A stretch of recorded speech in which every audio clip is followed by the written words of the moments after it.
And Frank Barker, who's my friend, had a wife who had a group of girls that danced. Now, if you're not a Presbyterian, you won't understand. But if you're Baptist, you will a little bit. We don't dance in church. It's just not decent and in order, and one shouldn't do that.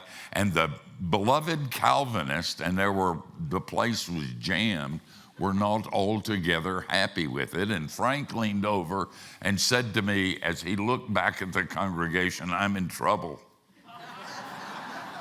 And I said, "Don't worry, I'm going to fix it." And I got up and said, "Was that wonderful or what?" And they didn't look like it. Well, I said, "Well, I asked Jesus and he thought it was wonderful." That made them angry.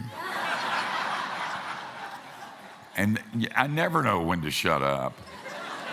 And then I said, "Well, maybe it wasn't Jesus. It sounded like him, but it could have been Rich Little. I'm not sure." And it didn't help. Then I preached, and they didn't hear a word I said.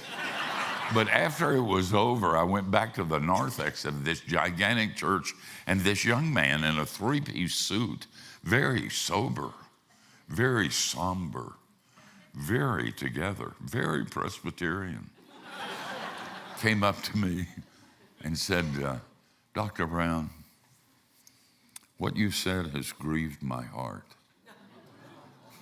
And I said, "You're kidding." We're in Birmingham, Alabama. We're part of maybe the smallest denomination in the history of the church. There's nothing big enough here to grieve your heart. And then he said, "Does that mean you don't want to hear what a fellow elder has to say?"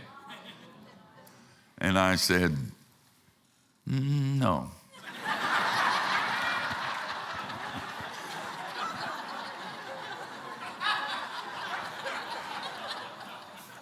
But if you want to speak truth instead of your religious nonsense, I'll listen. And then he said the first honest thing he had said in 10 years. He said, "I think you're arrogant, I think you're prideful, and I think you're rude." And I said to him, "Bingo." But I'm better than I was. And I said, "Would you like to really talk for a change?" And he looked at me and said, "Yeah, I really would." We went out on the stoop at that church and sat down and talked.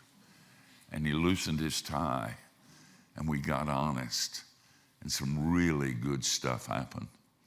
Just so you know, I was brought up on charges by this is true, by two people in Texas.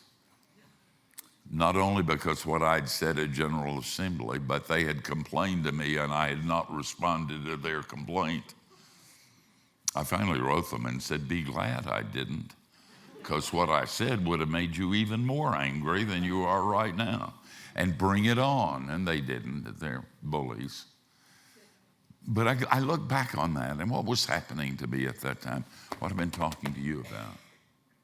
When you get grace, and you get it radically, and you get it profoundly, when it's no longer about you, but it's about him, and you're glad. And I struggle with both of those. We all do.